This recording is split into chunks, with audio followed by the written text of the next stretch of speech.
So as I was mentioning earlier, that the file name is given by the system software. With the file name is actually the date, today's date, and the actual time when the system was started. Below we have save to USB. So if a USB drive is inserted into one of the USB ports on the front panel, then this particular file can be saved to the USB drive. Exit is for actually exiting the software, SQM200w software, and before, as part of the system shutdown process.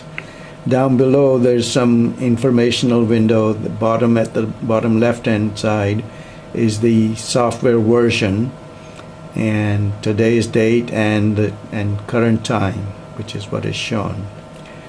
So there are two modes. If we click on mode, we will see there's a real-time mode and a peak mode. And in this menu we can also create a new file. So if you click on new file, then it will start a new file which will be named today's date and the time at the time that we click on new file. That's the name of the file that will be created. So we were in currently new real-time mode. Let's click on peak mode and we select peak on, and we can also set up, it shows that the peak on is now selected. We can also change the threshold. The threshold, let's set it at a new value of 50. So we enter the new value, click on update, and the peak mode is selected now. So we quit and go back to the main screen by quitting again. So now if you see on the top and right hand side, it's in peak mode. So now what happens that every time we take a reading,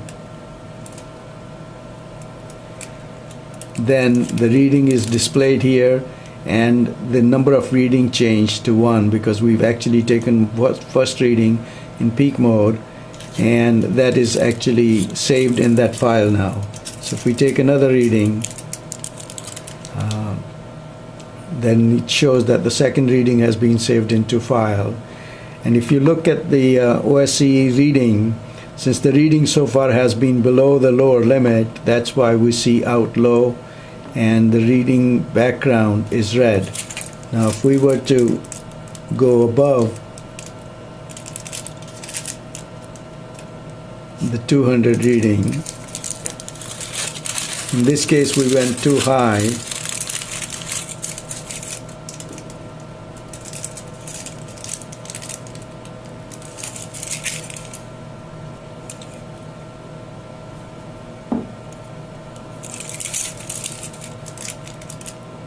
I think I need to get a different sample to be able to take a reading that will be within the set limits.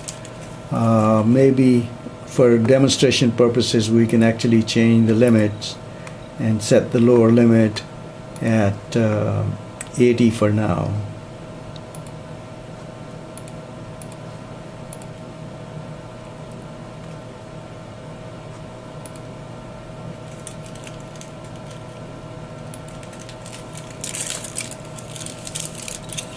So if we now take a reading and it adds that another reading to the file, and it also now shows that this particular reading was within the upper and lower limits, and that's why the background changes into green. And in addition, as you probably know, that there is a green and red LED on the sensor, so the operator doesn't really have to look at the screen.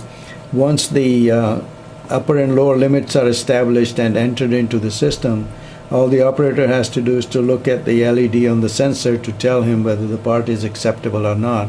If the part is within the acceptable limits, the green LED will be on.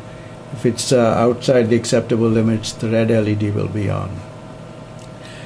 So once we're in the peak mode, we can actually trigger a reading by clicking on trigger.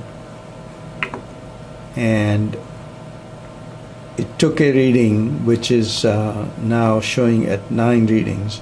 We can also untrigger a reading. So if we decide that we didn't like the last reading, or for whatever reason it was an erroneous reading, we can say untrigger, and then it will ask you, do you want to delete the last value? You say okay, then the last value is deleted, and you see the number of reading has now gone back down to 8. If we want to erase all the readings in that particular file, we can click on erase and say erase all values, and if we say okay, then all the values are erased in that file, and as you see, the number of reading has gone down to 0. Mode, we already talked about it, but let me show you again. There's 2 modes, real-time mode and peak mode. And then in this mode menu, we also have the ability to create a new file, as I mentioned. Once we are finished with this particular menu, we can quit and go back to the main screen. So that's the 2 modes. Configuration is basically to input all the information related to an inspection file. An inspection file is any settings that are created for a particular part. So when we go to the sensor, we can actually enter the sensor size, which in this case is current value is 0.25, which is the 1/4 inch diameter aperture on the sensor. So this is fine, we can leave that and we don't have to update it. Sensor gain, there is a gain switch on the sensor itself. On the older sensor, the gain value goes from 1 to 0, 0 being the highest, 1 being the lowest.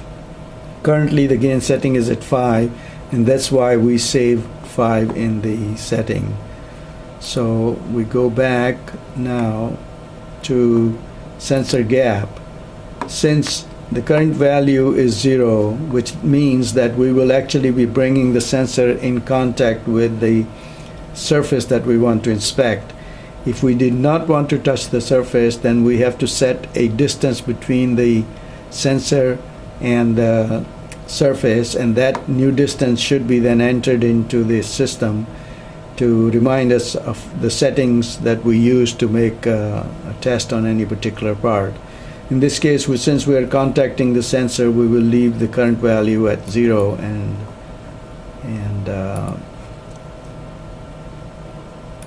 go back to the main menu. Now this is the panel gain. So panel gain, we have 4 choices, and basically panel gain is 1, 2, 4, 8. So whatever the panel gain is, the reading is multiplied by that particular value. So if we leave it at 1, and then we can go to limits and clear the existing limits if we want, or set up the limits again. So the current value is 500. If we want to change it, let's say we want to change it to 300, you enter 300 in the new value and click on update, and it will save the updated value. Lower limit currently is 80. Let's say that we want to change it to 75. Again, enter the new value, update, and then if we quit, we'll go back to the main menu. I mean the main screen.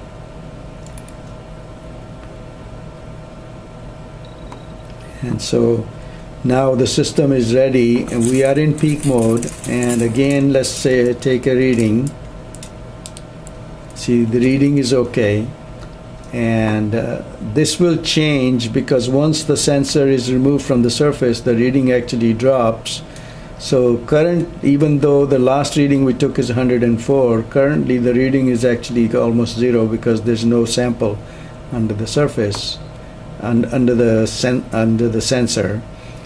So the reading will be 0. That's why it shows out low. As you can see, we still haven't really grounded the system, but it should be grounded mostly, especially for the metallic parts. Again, if we take another reading, 164. Now let's talk about the threshold value.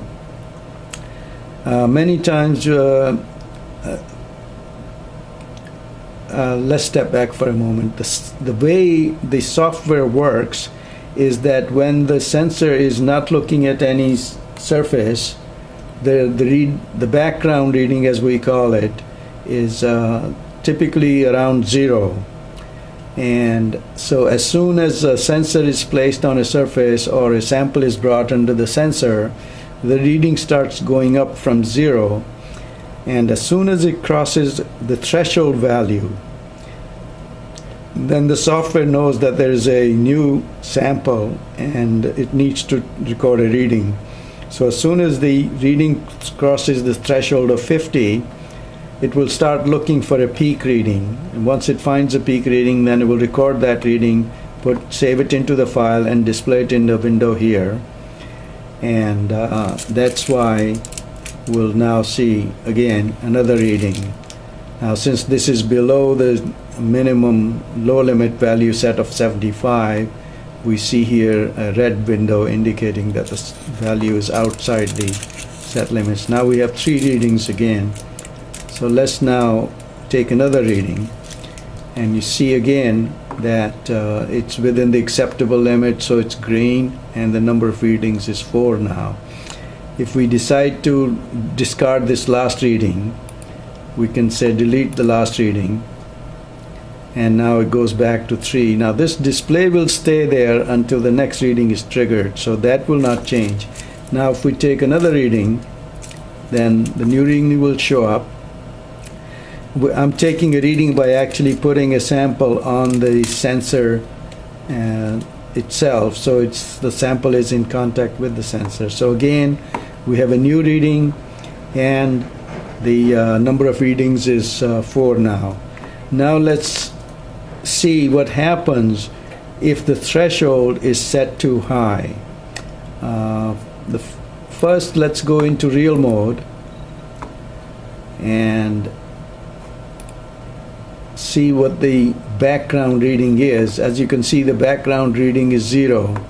So we want to set a threshold that will be above 0. But for demonstration purposes, let's go back into the peak mode, and we select it on. And once the peak mode is selected, we will set the threshold at 200. So the current value is 50, but let's set the new threshold at 200.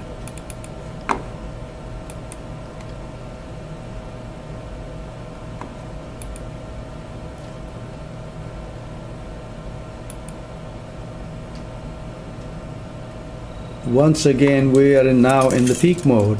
Now, since the threshold is set at 200, I will place a sample on the surface, and as you see, this indicates that there is a sample because the reading was okay, but the software never triggered and never recorded the reading.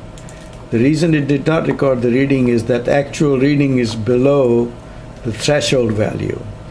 So the threshold has to be set so that it's always below the expected value, and it should be as close to 0 as possible. So my recommendation is to leave the threshold set at maybe somewhere around 30 or 50. So let's just set it at 30 for now, just to again show what happens.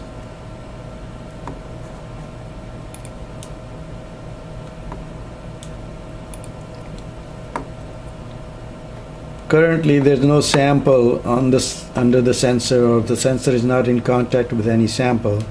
That's why you see a 0 reading. Now we've set the threshold at 30.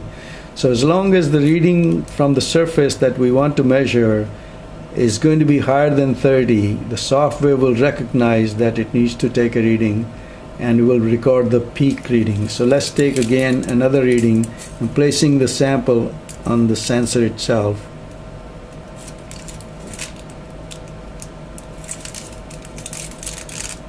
And as you can see, there's the reading, new reading 74, and since it is below the lower limit, the indicator is red.